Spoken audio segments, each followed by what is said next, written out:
Habidiri. Entwicklertagebuch, Eintrag Nummer 5. Weiter geht's mit dem Kampfsystem, mit dem Nachrichtensystem und mit den Aktualisierungen im Interface. Ich habe wieder gewursttelt, das Wort zum Sonntag quasi, abschließend Wochenendwurstlerei. Folgendes funktioniert. Nachrichtensystem. Ole ole. Da habe ich aufteilt in Nachrichten und Berichte.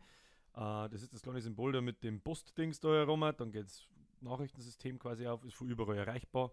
War es auch vorher schon, hat man vorher auch schon ein paar Mal gesehen. Da hat allerdings noch gar nichts können. Jetzt werden Nachrichten und Berichte schon ausgelesen. Ich habe das unterteilt. Nachrichten sind Texte, die da irgendwelche Spieler schreiben. Das geht allerdings noch nicht, leider Gottes. Ist aber auch noch nicht so wichtig. Die erscheinen dann unter Nachrichten und unter den Berichte erscheinen Kampfberichte zum Beispiel. Und sonstige Aktivitäten, die jetzt nicht direkt von einem Spieler an die geschickt werden, sondern Ereignisse mehr oder weniger. Damit es nicht in einem Postfach da so dermaßen durcheinander gewurschtelt wird. Man denkt, ich teile das da jetzt oder mehr auf und dann passt das. So. Wie das dann, wie so eine Nachricht dann später mal ausschaut, das sehen wir jetzt dann, wenn wir dann einmal einen Angriff losschicken. Da habe ich nämlich auch weitergemacht. Der funktioniert komplett. Das wird ein kompletter Kampfbericht erstellt mit den Truppen, die man geschickt hat und gegen welche Truppen die gekämpft haben. Ist ausgiebig getestet, wenn der Verteidiger keine Truppen hat, was da, ob das alles zusammenpasst und immer das Richtige rauskommt und passt. Natürlich haben da mit Sicherheit irgendwo Fehler, die ich übersehen habe, aber das werden wir dann im Alpha-Test schon herausfinden. So, jetzt machen wir doch einfach einmal, schicken wir doch einfach einmal einen Angriff los. Aber kurz vorher, noch ganz kurz, diese Interface-Teile, diese kleinen Infozeilen, links oben, rechts oben und so weiter, die ich im letzten Video schon angekündigt habe, da wo man sagt, ja, jetzt will ich angriffen oder ja, jetzt ist eine Unterstützung unterwegs, die aktualisieren sie ebenfalls schon live, ohne dass ich die komplette Seiten nylon muss. Genauso in diesem 10-15 Sekunden Ticker, wo sie Rohstoffe aktualisieren und immer dazuzählen. Gehen wir jetzt beispielsweise einmal das Lager aufmachen, das bauen wir jetzt einmal schnell aus. Blub. Dann, das kennen wir von den anderen Videos, wer sich das schon angeschaut hat, alle 10 Sekunden aktualisieren sie da um die Rohstoffe kurz, dann blinken die kurz grün auf, sofern sie sich ändern und mehr werden, die blinken nicht jetzt mehr auf, sondern nur wenn mehr reinkommen. Und dasselbe ist jetzt mit der Anzahl an Kommandos, mit den Truppen, die bei mir stationiert sind, die mir kehren, plus die Unterstützungen. Ich kann mittlerweile auf das komplette Fadel draufklicken, um das zum Öffnen und zu schließen. Das hat später folgenden Grund. Wenn ich da draufklicke, hat das momentan schon einen Inhalt, dieser Kasten. Und der wird geladen, wenn ich die Seiten neu lade. Leider wird der noch nicht im 10-Sekunden-Takt neu geladen. Und das soll ja auch gar nicht, weil sonst die Anfragen und diese Datenmenge alle 10 Sekunden einfach sauber zu viel ist. Sondern der Inhalt soll sich erst laden, wenn du da draufklickst. Dann macht er eine Abfrage, was hast du für Truppen und so weiter. Somit ist das immer 100% live, wenn du da draufklickst, was da eingeladen wird. Das heißt, wenn im Hintergrund jetzt schon 2 Truppen oder eine Truppe fertig gebaut worden wird, klickst du da drauf, blub, wird dir da drin auch sofort angezeigt. Selbiges ist mit den Unterstützungen, die links neben dem Kasten blau aufploppen, wenn welche zu dir unterwegs sind. Dann ploppt da so ein blauer Kasten auf. Da steht dann eine Unterstützung unterwegs und sobald du draufklickst, ploppt das auf und dann siehst du genau, was kommt und von wem. Und erst dann, wenn du klickst, wird dieser Inhalt geladen. Da bin ich noch dabei, ist leider noch nicht ganz fertig, aber ist ja wurscht. Dasselbe ist bei den Kommandos. Das sehen wir jetzt halt dann gleich. Ich schicke jetzt einmal ein Kommando los. Ein Kommando ist halt einfach einmal ein Angriff. Ich schicke jetzt da einmal einen Haufen Truppen los. Da sehe ich gerade, okay, ich habe da zweimal dieselben Truppen mehr hinten, aber wir ein bisschen da. Die müssen wir schnell löschen. Zack, zack, zack. Das habe ich übersehen. Kleiner Fehler. Lalala.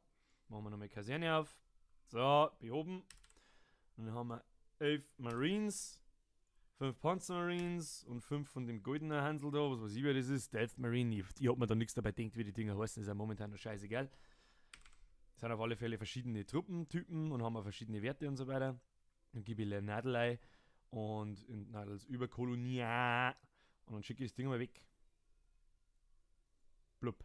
So, und jetzt beobachten wir mal daher. Und hat schon geploppt. Ohne dass ich da irgendwas tun müssen, alle 10 Sekunden fragt das noch, ist ein Kommando unterwegs. Jawohl. Dann steht da 1 herin. Rechts zirkt die Truppen auch schon ab.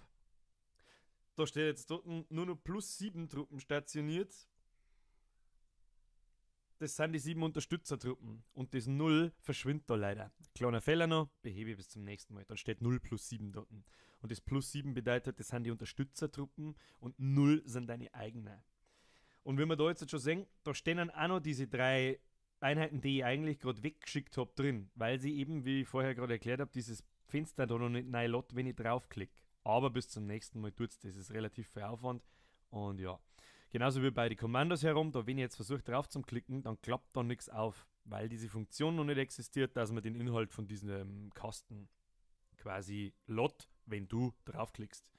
Deswegen mache ich jetzt einfach einmal ein Neuladen der Seite. Und jetzt, wenn ich draufklicke, dann sehe ich das, okay, diese 3 Hans-Wursten Typen 1155 sind unterwegs auf Lenadels Überkolonie kämen auch in 25,2 Sekunden.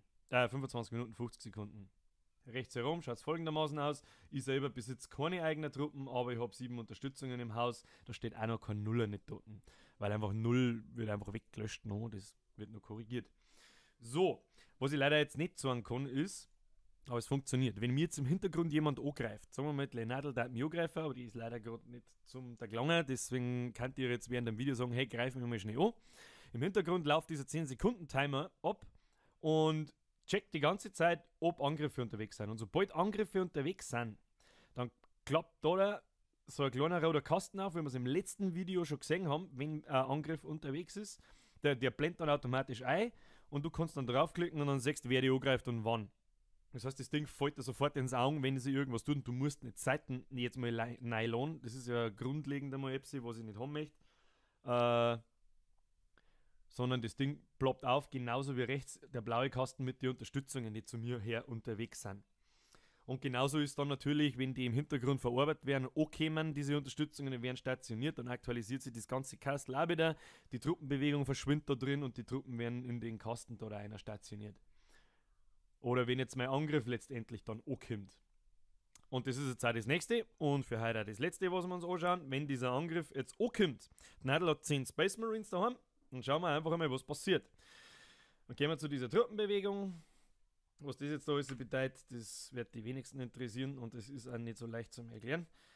So, ich habe jetzt den Angriff ausgeführt. Blub. Schau das Kommando und der wird umgewandelt in eine Rückkehr. Meine Beute, die ich klaut habe, 573 Titan, 349 Fermium und 193 Radon. Die Truppen sind auf dem Rückweg. Da wird ebenfalls wieder ausgerechnet, wie schnell das die sind. Jetzt, wenn die schnellsten Truppen gestorben werden, alle, dann nimmt er natürlich nur die Bewegungswerte von den überlebenden Einheiten. Und anhand von dem wird einfach die Rückkehrdauer berechnet. Das, glaube ich, hat es aber beim letzten Mal schon gegeben. Genauso sehe ich in der Kaserne herin diese Truppenbewegung, die dann nach Hause kommt, mit so und so viel Rohstoffe. Ja. Aber das Eigentliche, was ich da echt jetzt sagen wollte, ist die Kampfberichte. Leider ploppt da herum noch kein, wir sollen sagen, neue Nachricht, bling, bling, bling. Man muss quasi da reinschauen. Wenn ich das jetzt neu lade mit diesen Nachrichtengeschichten, dann ist und die Nachrichten natürlich nichts, aber in die Berichte. Plopp. Und dann habe ich da einen Eintrag, Krieg, dein Angriff auf Nadels Überkolonie. Das ist der Absender, kommt von der Lenadel, macht eigentlich noch wenig Sinn, weiß ich noch nicht so recht, wie das wahrscheinlich bei den Berichten übergebe ich gar keinen Namen, der von wem das kommt und du sagst, wann das kommt und hinten da hast du einen Löschen-Button, der zwar noch nicht tatsächlich die Nachricht löscht, aber später einfach dann die einzelnen Nachrichten löschen kann. Jetzt klickst du da drauf, dann klappt die eigentliche Nachricht, der Inhalt der Nachricht klappt auf und dann sehe ich eigentlich alles, was ich zum Kampf wissen möchte. Die linke Seite ist immer der Angreifer, die rechte Seite ist immer der Verteidiger. Da steht dort, der Name wird automatisch ausgelesen und der Koloniename, von wem aus angegriffen worden ist. Das ist jetzt mein Birkster mit der Birkster Todeskolonie und ich habe gesendet 11 Space Marines, 5 Panzer Marines, 5 Stealth Marines und überlebt haben 9 von den Space Marines, 3 von den Panzer Marines und 3 von den Stealth Marines. Beim Verteidiger sehe ich natürlich nochmal, wen ich überhaupt angegriffen habe. Das ist der Spielername, welche Kolonie das ich angegriffen habe und wie viele Truppen der stationiert gehabt hat. Der hat 10 Space Marines stationiert gehabt und überlebt haben 0. eh klar, ich bin einfach viel stärker, vor allem mit den zwei Truppen, die haben noch so massiv viel stärker wie alles andere. Mit dem ganzen Balancing und so weiter, mit dem wird sich dann anders mal beschäftigt. Und was für Truppen das überhaupt geben soll und so, das ist alles noch total wurscht, weil ich brauche nur hergehen, das sind 5 Zeilen Quellcode, dass ich eine neue Einheit quasi generiere. Die haben alle immer dieselben Werte, heißen dann bloß anders und dann haben wir ein anderes Beutel und fertig. Ja, das war's schon. Das Einzige, wo ich noch ein bisschen am Überlegen bin, ist, zeige ich da hier unten an, wie viel das überlebt haben oder zeige ich an, wie viel das verreckt sind. Verluste oder was quasi zurückkommt. Weil was zurückkommt, sehe ich ja eigentlich sowieso, das habe ich erst so im Nachhinein so umrissen. Ich möchte eigentlich auf einen Blick sehen, was ist man gestorben. Ja, glaube ich. Und beides mag ich nicht dazu sagen, überlebt haben, so viel gestorben haben, so viel, dann ist es so Zahlenwirrwarr und ich möchte den Kampfbericht so kompakt halten, wie es noch gerade irgendwie geht. Und mehr Infos braucht man da herin noch nicht eigentlich. Später ist dann nochmal geplant, dass man mit Kämpfen Erfahrungen kriegen kann, die man im Tech Center für diese ganzen Forschungsgeschichten ausgeben kann.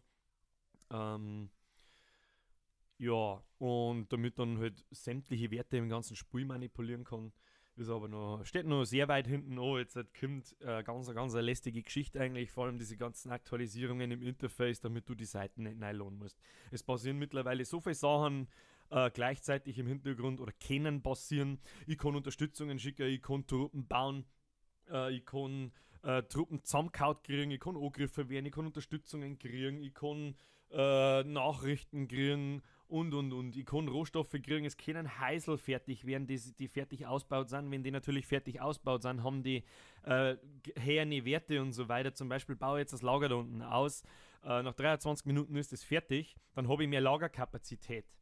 Dann müsstet ihr eigentlich, ohne dass ich die Seiten neu lade, müsstet ihr herum in der Lagerzeile anzeigen, dass das mehr geworden ist. Was ich mag aber nicht, alle 10 Sekunden überprüfen, ob das Lager ausgebaut worden ist. Das sind Datenabfragen, die machen einfach keinen Sinn. Wie ich das genau mache, weiß ich noch nicht. Aber so ein bisschen eine Idee habe ich schon. Mal schauen, wie wir das machen können. Ja, jetzt faselt ich schon wieder ziemlich lang. Das war's eigentlich für diesmal. Was ich noch ganz kurz anschneide, was ich momentan noch am Testen bin, ist diese Geschichten da, das hat man sonst noch nicht gesehen. Das ist eigentlich bloß ein Punkt für Auflistung für mich. Das sagt man später im Spiel dann natürlich nicht immer. Man kann es sich auch sagen lassen. Aber ich mag das momentan sehen, wie viel jetzt Gebäude auf welcher Stufen kostet. Es ist ganz schwierig, das zum Ausbalancieren, wie viel kosten das Lager auf der und der Stufen und so weiter und so fort, damit du nicht selber einsperrst. Das heißt, habe jetzt das Lager auf Stufe 10 und auf Stufe 11 kostet es mir mehr, als dass ich reinbringe, dann habe ich ein Problem. Ich habe da so eine kleine Mini-Formel geschrieben, die sich pro Stufe mit einem Faktor erhöht und das sollte eigentlich alles passen. Da bin ich momentan dabei und das Maximal-Lagerkapazitäts-Dings von alle Rohstoffe ist 5000 Titan, 3500 Fermium und 2500 Radon. Und bis Stufe 30 wird es halt potenziell immer mehr. Das heißt, du kriegst nicht auf der ersten Stufe 100, auf der zweiten dann 200 Lagerkapazität, auf der dritten dann 300, sondern Kosten und die Fähigkeiten steigern sie exponentiell bis auf Stufe 30 oder bis zur Maximalstufe, bis zu einem bestimmten Wert. Ja, ich rede ziemlich viel Wusel-Dusel-Fusel. Ich hoffe, ihr könnt einigermaßen was damit anfangen. Ich freue mich, dass euch die anderen Entwicklervideos so anschaut. Ich freue mich über jeden Kommentar, über jetzt Like, motiviert ungemein. Mein Plan ist jetzt diese Grundgeschichte, wie es jetzt steht. Das Handelszentrum lassen wir mal noch weg, mit Angreifer und Bauen und. Diese ganzen Aktualisierungen und dieser ganze Blödsinn, wenn das in meinen Augen fertig ist, dann werde ich irgendwann mal, ich mag jetzt noch nicht sagen wann, aber einen Alpha-Test ausrufen. Und der bleibt dann auch offen und zwar für immer. Das heißt, ich operiere dann immer am offenen Herzen des Spiels. Wenn einmal irgendwas kaputt ist, ja, das kündige ich dann an, wenn der Alpha ausgerufen wird. Ich gebe allerdings noch keine Zeit bekannt. Ich kann es nicht sagen, weil wenn ich jetzt sage nächste Woche, dann brauche ich noch 4 Wochen und wenn ich sage in 4 Wochen bin ich in einer Woche fertig. Ja, soweit so gut. Ich freue mich über jeden Kommentar von euch. Sagt's oder lasst mich wissen, was ihr euch denkt.